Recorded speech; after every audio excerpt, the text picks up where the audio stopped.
19h GMT, on ne saurait se lasser de vous remercier pour votre constante fidélité. Bonsoir mesdames et messieurs, bienvenue dans la grande édition de ce dimanche 21 octobre 2018. Cette semaine, notre pays a célébré, à l'instar de la communauté internationale, la journée mondiale consacrée au lavage des mains au savon sous le thème national des mains propres, une recette pour la santé. À cette occasion, c'est la commune rurale de Ngaba-Korodroa, voisine de Moribabgou, qui a été choisie pour le lancement officiel des opérations d'hygiène à travers le lavage des mains au savon par les autorités du Mali. Cérémonie placée sous le haut patronage du ministre en charge de la santé et de l'hygiène publique, le professeur Samba Ousmane Sow. Le reportage est signé Samaïra Sanogo et Seydou Nyareya. Comme chaque année, le Mali célèbre la journée mondiale du lavage des mains au savon, car c'est une mesure efficace pour la sécurité sanitaire des aliments, la prévention des maladies et l'aide à la croissance des enfants. Pour le maire de la commune rurale de Ngaba-Korodroa, c'est tout un honneur pour lui singulièrement et pour toute la population en général de sa commune d'accueillir cette cérémonie de lancement de la journée mondiale du lavage des mains au savon. Je suis vraiment content, je remercie le président de la République, je remercie le ministre de la Santé pour vraiment cette cérémonie soit réalisée dans ma commune. Je suis vraiment content de ça. Et en dehors de tout ça, le ministre a honoré de sa présence cette grande cérémonie dont ma commune a abrité. Qui pratique le lavage des mains au savon est protégé contre beaucoup de maladies. Les maladies qu'on a citées, il y a plein de maladies. Si on fait la pratique de lavage de mains au savon, on est quand même protégé contre toutes ces maladies. Donc j'invite la population vraiment de persévérer dans ces pratiques-là, de continuer à laver les mains chaque fois avec de l'eau et du savon. Et demander aux directeurs d'école, de demander aux élèves de persévérer vraiment dans cette pratique-là. Les élèves vont amener les dispositifs à domicile. Donc de demander aux chefs de famille vraiment d'appliquer ce système-là, de contrôler les élèves pour qu'ils puissent continuer vraiment à faire la pratique de lavage de mains au savon pour limiter vraiment les maladies qui nous envahissent. Tour à tour, les partenaires techniques et financiers, notamment l'UNICEF, l'OMS, l'USAID Mali, ont réaffirmé leur soutien pour gagner le combat sanitaire au Mali. Quant au ministre de la Santé et de l'Hygiène publique, il s'est tout d'abord réjoui de l'engagement de la population de la commune rurale de Ngaba-Korodroa pour la réussite du lancement des activités de cette 11e édition de la Journée mondiale du lavage des mains au savon, avec comme thème des mains propres, une recette pour la santé. Moi, je vous remercie pour la question. Franchement, je remercie Dieu. Cette année, la journée mondiale de lavage des mains est en train d'être célébrée avec la même énergie que l'année dernière. En tout cas, il s'agit d'une journée très importante dans nos actions de santé publique. Il s'agit pour nous d'une journée de prévention des maladies, de lutte contre les maladies en général, et notamment les maladies infectieuses. Il s'agit également d'une journée qui permettra à une bonne partie de notre population d'adhérer à cette pratique, de mieux comprendre cette pratique. Et chaque fois que l'occasion se présente, nous essayons de marquer de façon en tout cas forte nos actions de santé publique permettant de prévenir un grand nombre de maladies infectieuses. Et donc se laver les mains à l'eau et au savon, c'est vraiment l'ABC de l'hygiène corporelle, c'est l'ABC de l'hygiène de vie, c'est l'ABC de l'hygiène publique. Aujourd'hui, les études ont montré que en se lavant le corps à l'eau et au savon au moins 2 fois par jour, couplé avec le lavage fréquent des mains à l'eau et au savon, chaque fois qu'on doit manger, chaque fois qu'on utilise les toilettes, chaque fois qu'on est avec les enfants, qu'on aide les enfants à aller aux toilettes, et chaque fois qu'on doit préparer ou donner à manger, ou chaque fois qu'on se retrouve dans une grande foule, et après, ou chaque fois qu'on a des contacts avec les substances toxiques, se laver les mains peut aider à protéger et à prévenir beaucoup de maladies. Cette cérémonie riche et symbolique a été fortement marquée par les prestations artistiques des sketchs s'expliquant l'usage du lavage des mains au savon ainsi que des remises des dispositifs fonctionnels de lavage des mains au savon à plusieurs écoles. Et nous restons avec les ministères du Mali pour la concrétisation des grands chantiers comme HIMO, entendez là, école de haute intensité de main-d'œuvre.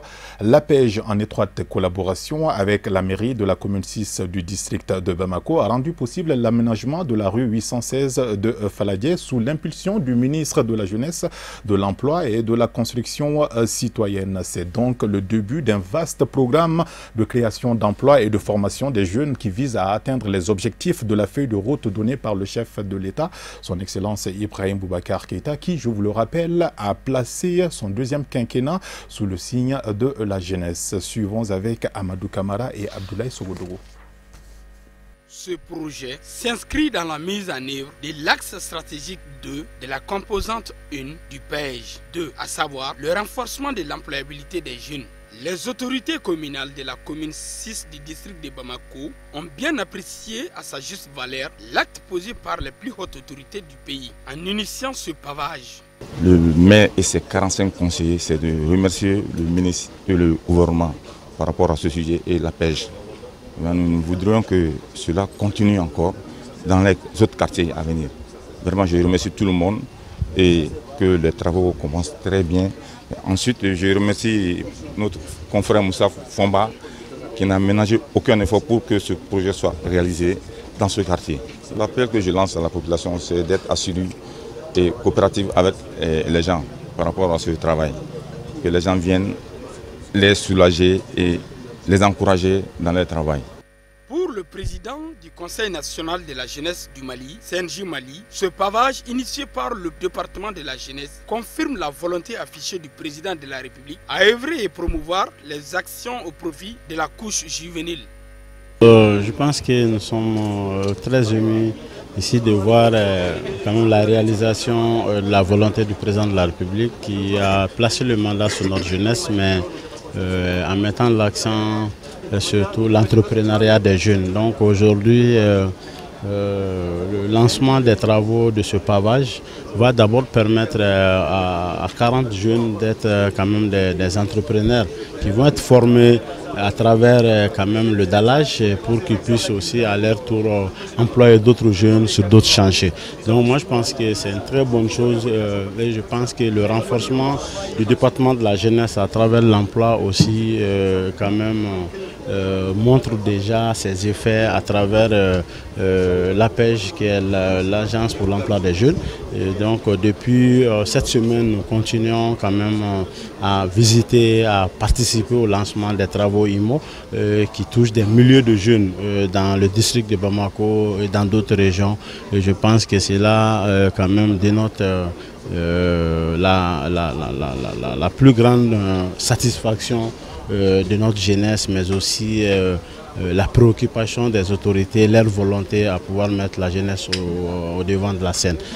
Le ministre de la Jeunesse, de l'Emploi et de la Construction citoyenne a invité les jeunes à plus de rigueur et d'efficacité dans le travail, avant de leur demander de s'unir autour des actions du président de la République. S'inscrit dans le cadre d'un programme de création d'emplois et de formation de jeunes à travers les sentiers écoles de haute intensité à main-d'œuvre. Donc l'APEJ, dans cette dynamique, en partenariat avec la mairie de la commune 6, a initié l'aménagement de la rue 816 d'une longueur de 800 mètres linéaires sur une emprise de 10 mètres linéaires, 7 mètres linéaires de souchets et 3 mètres linéaires de trottoir. Donc ce projet va d'abord créer de l'emploi. Ce projet va également former des jeunes. C'est 40 jeunes qui vont travailler ici tout au long du processus de l'aménagement de cette route. Et ces 40 jeunes après ne seront plus des demandeurs d'emploi, mais ils seront des créateurs d'emploi. C'est près de 400 jeunes qui sont en train de travailler également à Kounoumani pour extraire et tailler les pavés qui seront posés ici. Et c'est également 2 entreprises locales qui ont été choisies pour l'exécution et la fourniture de ces pavés.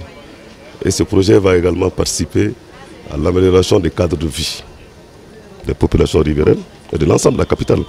Et ça va également faciliter la mobilité urbaine. Donc c'est pour dire que c'est un grand projet. Nous nous félicitons de cette initiative. Notre souhait est de continuer encore, qu'il y ait beaucoup de rues de Bamako qui seront pavées. Ce projet s'inscrit également dans le programme présidentiel en son axe 3, qui est le développement du capital humain et une inclusion sociale.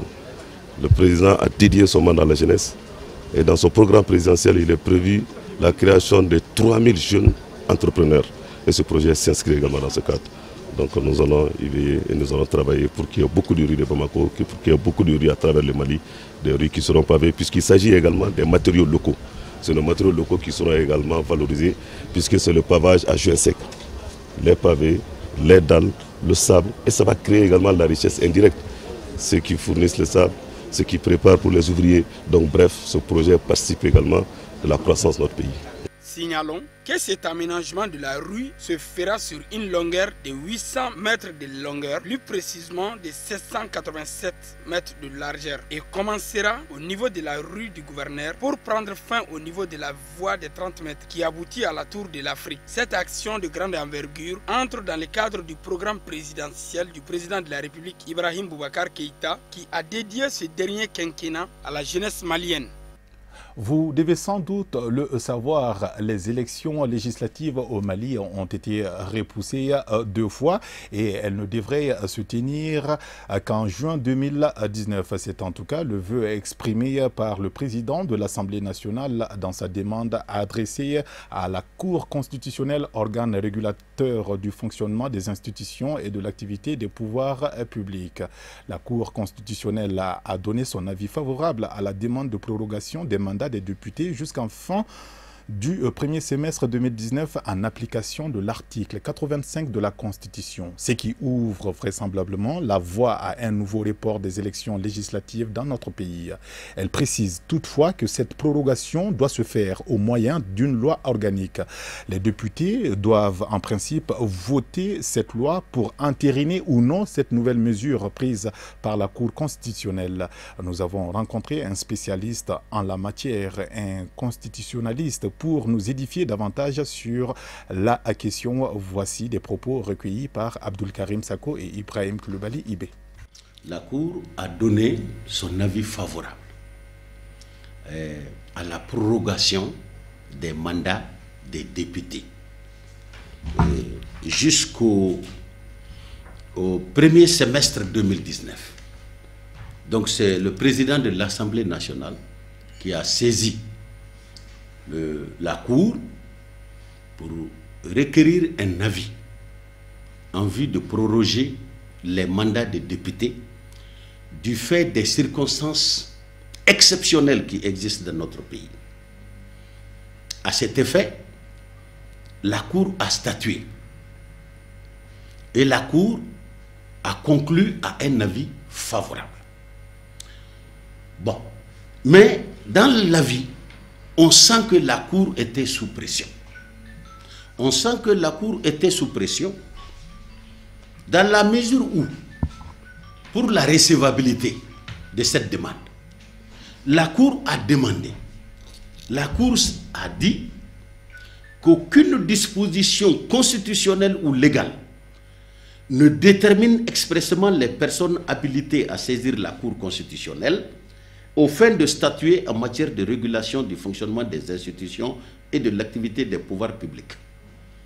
Ça, voilà une justification qui a permis à la Cour, parce qu'il y a un vide juridique, alors la Cour dit que je suis compétente. Donc, le président de la République, le président de l'Assemblée nationale du moins, est compétente pour me saisir sur cette question. Eh bien, sur ce premier point, je constate une pression sur la Cour. Parce que la Constitution du Mali, en son article 29, dit clairement que le président de la République veille au fonctionnement des institutions de la République et de la continuité de l'État. Alors, sur ce point, ça veut dire qu'il y a un pouvoir d'arbitrage qui se rattache à la continuité de l'État. La Cour a dit qu'il faut nécessairement une intervention de la loi organique. Pourquoi pas dans une loi ordinaire? La Cour n'a pas voulu prendre le risque de donner un avis favorable. Parce qu'une loi organique, pour l'adopter, c'est plus difficile qu'une loi ordinaire où une majorité simple suffit. Donc je comprends, la Cour était sous pression, mais cette situation ne consolide pas notre démocratie. Pour le moment, il n'y a pas prorogation de mandat, il n'y a pas report d'élection. Parce que ça, c'est un avis que la Cour a donné. Un simple avis. Un avis qui dit que la Cour ne va pas s'opposer à cette situation lorsqu'on va la saisir.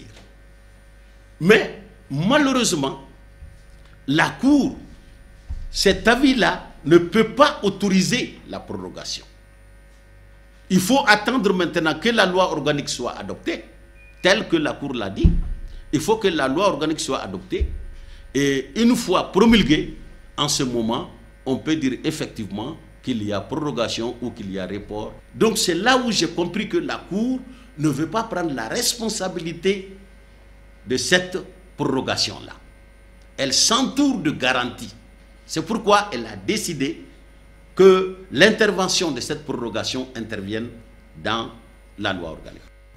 Nous sommes le mois d'octobre et nous reparlons du mois justement de la solidarité et de la lutte contre l'exclusion sociale, 24e édition. Et nous prenons tout de suite la direction de Barawili où le développement social de l'économie solidaire a procédé à la remise symbolique d'une moto tricycle dans le cadre des activités justement de la 3e semaine dédiée aux personnes handicapées. Seyd Aliou Badra Aïdara, fils du guide spirituel des Ansar, Seyd Chérif Ousmane Madan Aïdara, parrain de la semaine, a fait un don d'une tonne de riz et une somme de 500 000 francs CFA au nom des familles chérifiennes de Tamani et de Bamako à la structure en charge de porter assistance aux personnes démunies. La rencontre a mobilisé les autorités administratives, politiques, religieuses et coutumières ainsi que les Ansars venus des 4 coins du cercle.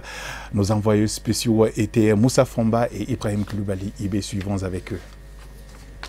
Au Mali, l'esprit de partage et de solidarité est une vertu cardinale depuis la nuit des temps. C'est pour pérenniser et magnifier cet élan de solidarité à l'endroit des couches les plus vulnérables du pays que les autorités ont institué le mois d'octobre comme mois de la solidarité et de la lutte contre l'exclusion sociale sur l'ensemble du territoire national. Comme vous le savez, au même titre que moi, depuis 1995, la nation malienne, soucieuse du bien-être de tous ses fils et filles, a déclaré et dédié tout un mois à la solidarité et à la lutte contre l'exclusion.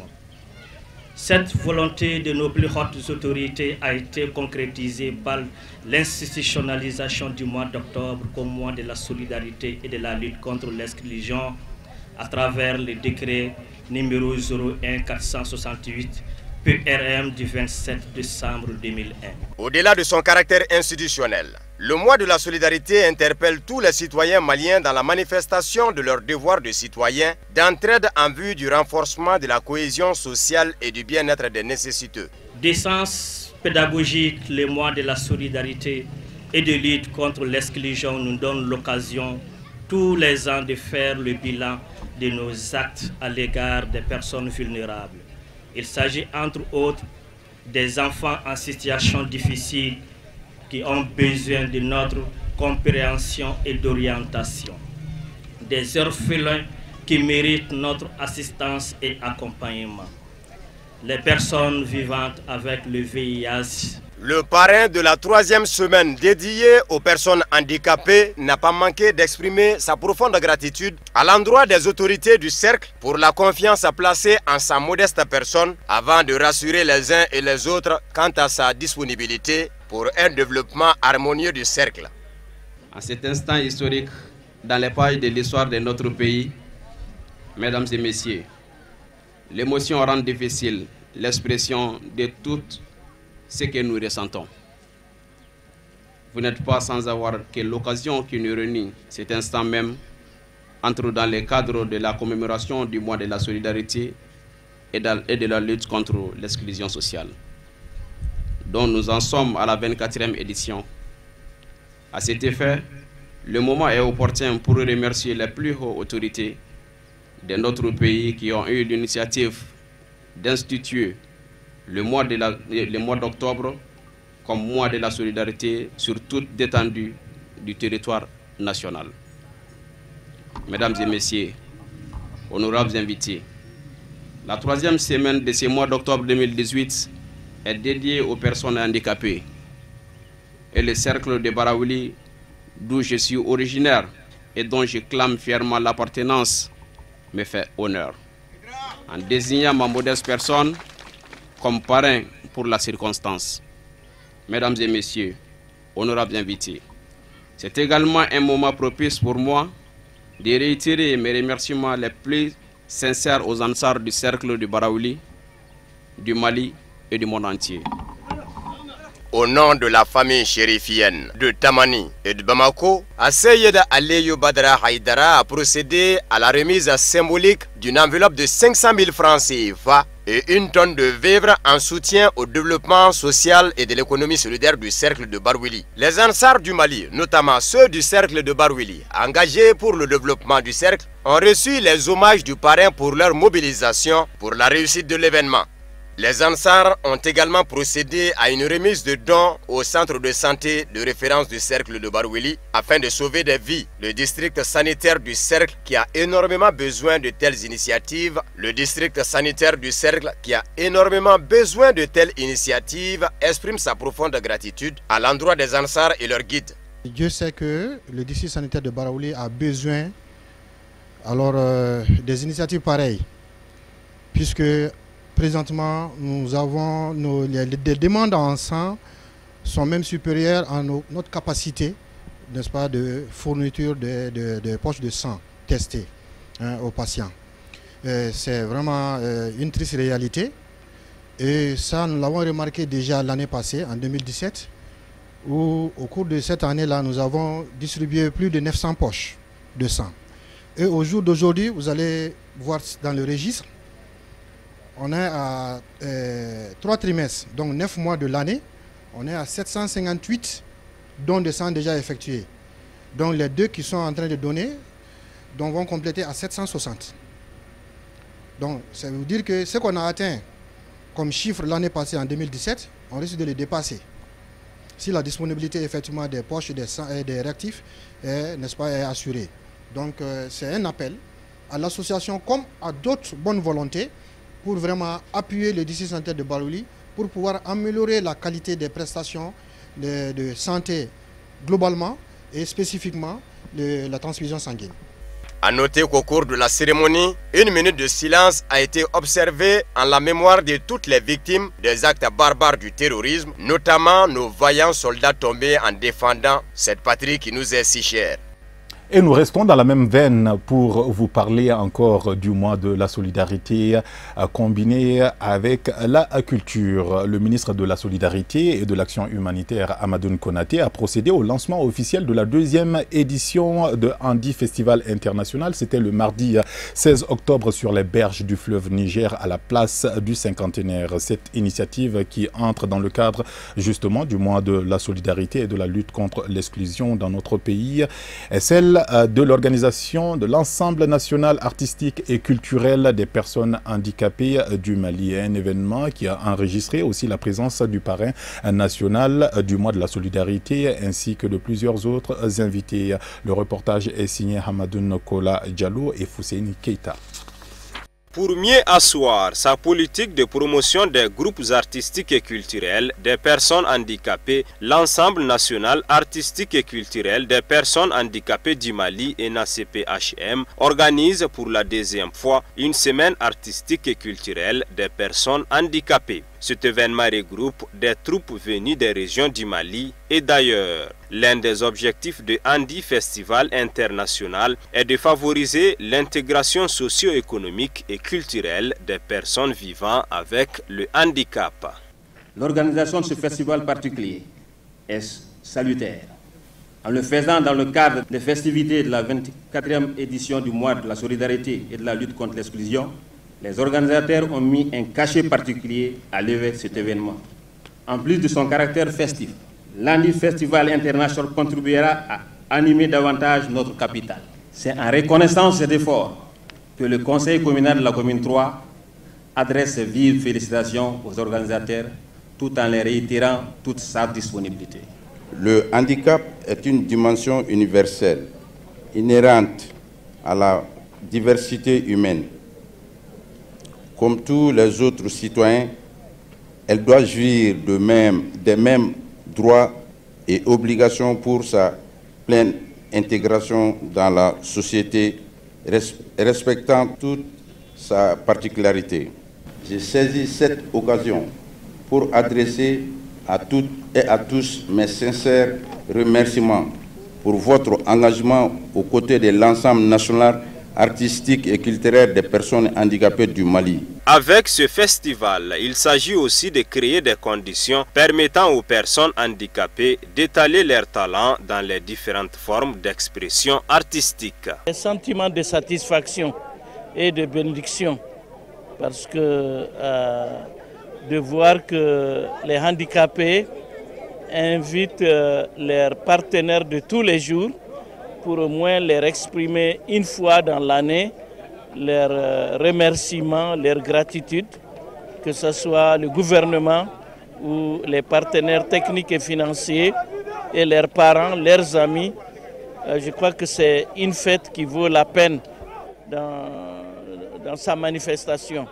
Donc c'est vraiment un sentiment qui garde la bonne mémoire des uns et des autres, qui rappelle à ceux qui ne font rien qu'ils doivent faire quelque chose. Ce festival vient donner à la 24e édition du mois de la solidarité un éclat à nul autre pareil. On n'a plus besoin de démontrer que le handicap n'est pas une incapacité d'agir et de vivre en société, que c'est seulement un moment ou une situation dans laquelle la personne a besoin d'un peu plus de temps, d'un environnement spécialisé pour exprimer toute sa capacité de faire et de pouvoir. Au Mali, on n'a pas besoin de démontrer que les personnes handicapées ont des qualités, ont des capacités souvent bien plus élevées que celles des autres.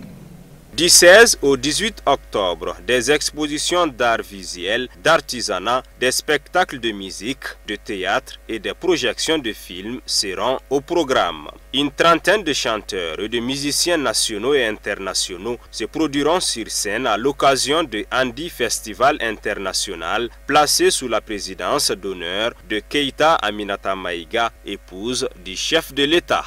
Et ce dernier élément avant de refermer la grande édition d'aujourd'hui. Et nous prenons la direction du village de Kotié qui est situé à une cinquantaine de kilomètres de Bougouni dans la région de Sikassou, qui bénéficie désormais d'une école de 3 classes flambant neuves financée entièrement par la Fondation Frères du Sud avec un coût total de 23 millions de francs CFA. L'inauguration a eu lieu le week-end dernier, le dimanche dernier pour être beaucoup plus précis, en présence des autorités locales et coutumières, également en présence du représentant de la dite fondation. Il s'agit de El Hadj Yaya Togola. Nos envoyés spéciaux étaient Sadio Sidibé et Draman Mali. La Fondation Frères du Sud de France vient de respecter une fois de plus la tradition en offrant gracieusement 3 salles de classe aux populations de Kotié. Les populations bénéficiaires ont étalé toute leur satisfaction et remerciements aux donateurs pour avoir honoré leur engagement. Quant au maire de la commune rurale de Garalo, il estime que le rêve de la population tant attendu est enfin réalisé. Il a par ailleurs demandé aux populations bénéficiaires de faire bon usage de ces infrastructures scolaires. C'est avec une très grande joie et une réelle satisfaction que je m'adresse à vous ce matin. Je dois vous dire qu'un rêve a été réalisé à Kotié par la construction de cette jolie école grâce à un grand combattant pour le développement de nos communes. Je demande au comité de gestion de l'école de Kotié de bien veiller au bon fonctionnement de cette école. S'adressant aux habitants de Kotié, le DECAP exhorte les parents à veiller sur l'éducation des filles. Quant au sous-préfet, il a vivement remercié le donateur pour sa contribution à l'édifice national. En tant que DECAP, je suis vraiment très content. Son importance, c'est déjà vu, puisqu'ils ont recruté plus de 50 enfants cette année à cause de ça.